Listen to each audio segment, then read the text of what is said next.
এই জমিটা আমার 16 শতক, মোট 5,000 টাকা খরচ হয়েছে। কম করলে 60 মণ হলদি হলতে হবে। যার নিচু জমি বাদে যার ভিটে জমি আছে, গাছের তল, বাঁশের তল, কলার বাগান, এদের মধ্যেও হলদি উৎপন্ন করা যায়। আমাদের মধ্যে সহযোগিতা না লাগলে আপনারা ইনশাল্লাহ আসেন, আমরা সহযোগিতা করব বা পদ্ধতিটা কয়া দেব।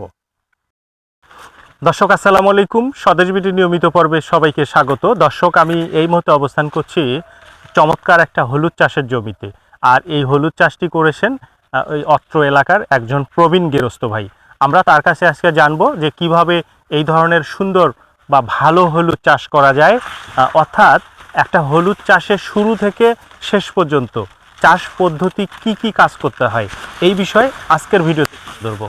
আশা করি সম্পূর্ণ সময় আপনারা আমাদের সঙ্গেই থাকবেন। চলুন তাহলে আমরা এই ভালো হলুদ চাষের যে গৃহস্থ ভাই তার সঙ্গে কথা বলি। আসুন আমার সাথে। আসসালামু আলাইকুম ভাই। ওয়ালাইকুম আসসালাম। কেমন আছেন বড় ভাই? আল্লাহ পাক বাঁচিয়ে দিয়েছে বাবা। আচ্ছা, আপনার এই এলাকায় এসে দেখলাম এই হলুদটা কি সুন্দর হয়েছে। আচ্ছা, গাছগুলো অনেক বড় এবং স্বাস্থ্য ভালো আছে, আচ্ছা। গোড়াতেও অনেকগুলো গাছ বের হয়েছে। হুম। তাই আপনার সাথে কথা না বলে থাকতে পারলাম না। আপনি ভালো আছেন বড় ভাই? আচ্ছা, ইনশাল্লাহ ভালো আছি। আচ্ছা, আপনার এই হলুদ জমিটা কত শতক বড় ভাই? 16 শতক। আচ্ছা, এটা কি জাতের হলুদ করছেন? এটা জাত হলো হাইব্রিড, সাদাটা। আচ্ছা বড় ভাই, আপনি এই হলুদ চাষটা কিভাবে করলেন আমার দর্শকদেরকে শোনাবো। সর্বপ্রথম আপনার একটু পরিচয়টা দেন তো। আমার নাম সুলতান সরকার, আচ্ছা, গ্রামের নাম এটা? গ্রামের নাম খোদা বকশ, সাদুলাপুর, গাইবান্ধা। আপনি এই 16 শতক জমিতে কতটুকু বীজ দিয়ে আপনি এই হলুদ চাষটা করলেন, মাটি কিভাবে রেডি করলেন, আমার দর্শকদেরকে একটু বিস্তারিত 100 কেজি মোটা হলদি গাচ্ছি আমি। হুম। 100 কেজি মোটা হলদি গাচ্ছি আচ্ছা 14 মাসের 2 দিন থাকাত। আচ্ছা, এখন সময় তোলার সময় হয়ে গেছে। এই জন্য কি গাছগুলো একটু মরে হ্যাঁ, যাচ্ছে? এই জন্য একটু গাছগুলো মরে গেছে, আচ্ছা। দীর্ঘ সময় হয়ে গেছে। জি। যাই তুলবো এখন। হুম। চিন্তা করতেছি ব্যাপারিক দেবো। মাটিটা রেডি করলেন কিভাবে? মাটিটা রেডি করছি, 6টা চাষ করছি হুম। গরুর হাল দিয়ে। জি। 6টা চাষ করার পরে কোনো সার পাউচ দিইনি, তারা গোবর দিয়েছি, গোবর দিয়ে 6টা চাষ করছি। আচ্ছা। করে লাইন টানছি, জি। টানে হলদি বসে মাটি দিছি কোদাল দিয়ে, 2-5 সার মাটি তুলে দিছি, হুম। দিয়ে ওই বন্ধু থুছি। বৈশাখ মাসে যখন ঝুপুর ঝুপুর ঝরিয়ে দিয়ে একদিন পড়ছে, আচ্ছা। ওই দিনে একদিনে আসে দেখি সম্পূর্ণ গাছগুলো বাড়াছে। জি। তারপরে ঘাস টাস হলো। হুম। তো একজন আমাকে বলে যে স্প্রে ফেরে দেবে, ঘাসগুলো নষ্ট হোক। আমি বললাম আমি খেতে স্প্রে করবো না ঘাস মারার জন্য, আমি নিরাবো। খুব ভালো সিদ্ধান্ত। হ্যাঁ, 2টা কিচেন গেল আমার নিরেতে। হুম। নিরানোর পরে যখন হলদি বড় হয়ে গেল, আবার সারটা নিয়ে এসে জুট করে মাটি এটে দিয়ে থুছি, ওই পর্যন্ত আজ পর্যন্ত আসি। আচ্ছা, তাহলে এই হলুদটা মোট কতদিনের ফসল?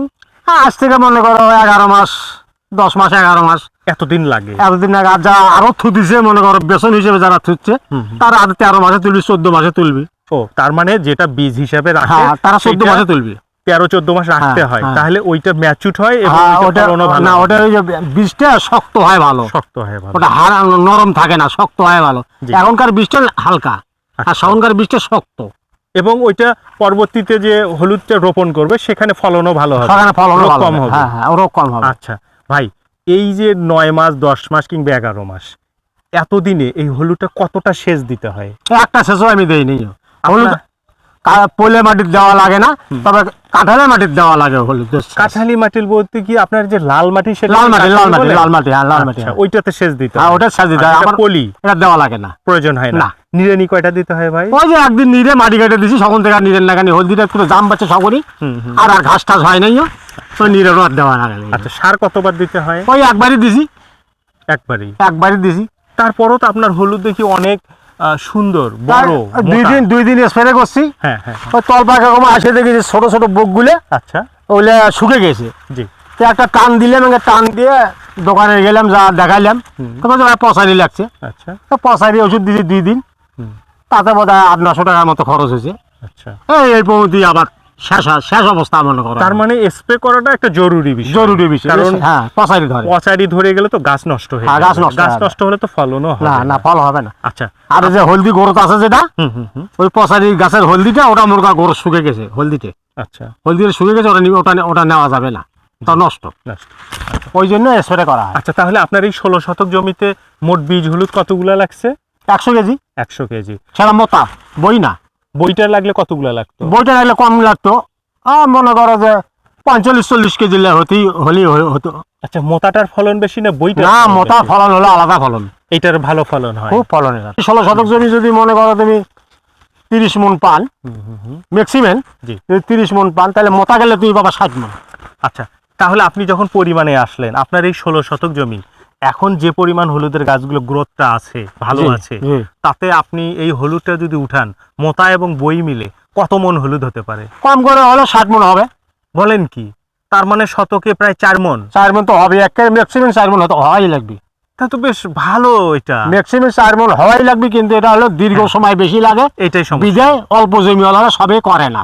আচ্ছা, যেহেতু বেশি সময়, পুরো বেশি বছর সময় জুড়ে লাগে। এটা দুটো খন্ড হলে মানে অন্য জিনিস আবাদ করলে দুটো খন্ড তোলা গেলে না, বেশি জমি হলে তার করে আমরা করি না, তবে কয়েক বছর হলে করতেছি, বিদায় পোষায়। এই আচ্ছা। খাটনি কম হয়, পরিশ্রম একটু কম হয়, খরচ বিদায় খরচ কম হয়, এই পোষায় থেকে করি। এই আচ্ছা, আপনার এই 16 শতক জমিতে আপনার তো বীজটা কেনা ছিল, হ্যাঁ, কেলা ছিল। অন্যান্য সব মিলে আপনার কত টাকা খরচ হবে ভাই?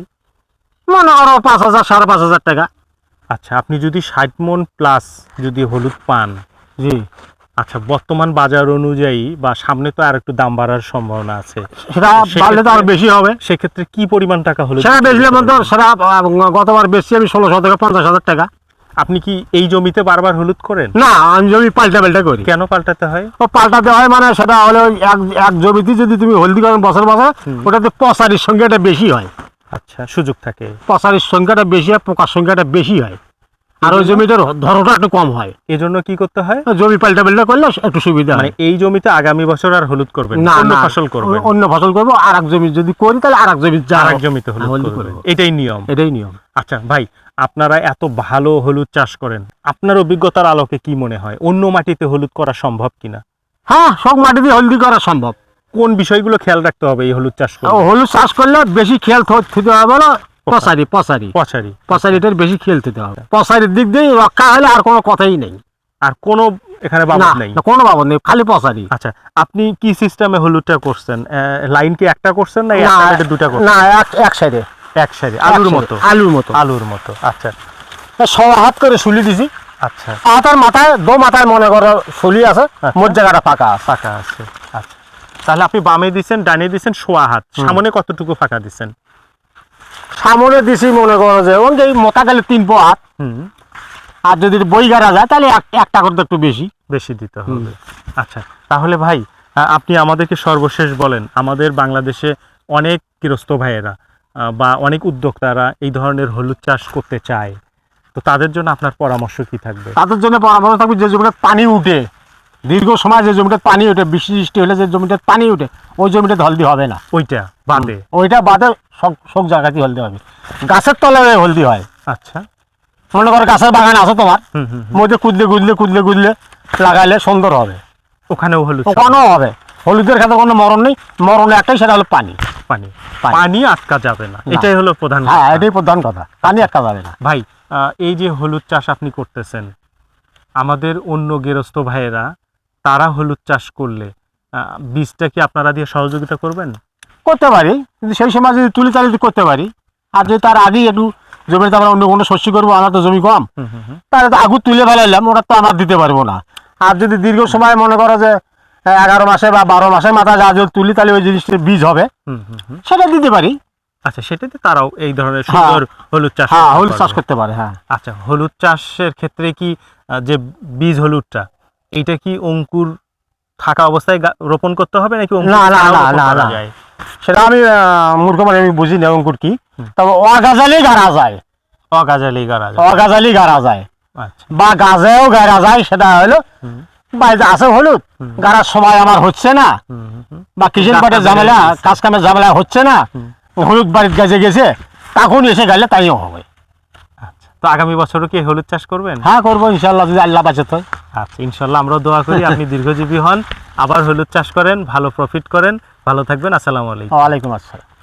দর্শক, আমরা আজকে এই সাদলপুর উপজেলার প্রত্যন্ত গ্রামের একজন গৃহস্থ ভাইয়ের তার হলুদ চাষের বাস্তব কথাগুলো শুনলাম। তো আমার মনে হয় যাদের উঁচু জমি, ভিটে জমি, কিংবা এমনকি গাছের নিচে যদি কোনো অপরিত্যক্ত জমিও থাকে, সেখানেও কিন্তু হলুদ চাষ করা যেতে পারে, যেটা আমাদের এই গৃহস্থ ভাই আমাদেরকে বললেন। তো তো সব মিলে এই হলুদটা সময় বেশি লাগলেও খরচের তুলনায় লাভটা কিন্তু বেশ ভালো। তো এই ছিল একজন গৃহস্থ ভাইয়ের তার হাইব্রিড সাদা জাতের বা শ্যাকরা জাতের হলুদ চাষের বিস্তারিত তথ্য। আশা করি আমাদের ভিডিওটি ভালো লেগেছে। ভালো লাগলে অবশ্যই স্বদেশ বিডি ইউটিউব চ্যানেলটি সাবস্ক্রাইব করবেন। সবাই ভালো থাকবেন, সুস্থ থাকবেন, স্বদেশ বিডি চ্যানেলের সাথেই থাকবেন। আল্লাহ হাফেজ।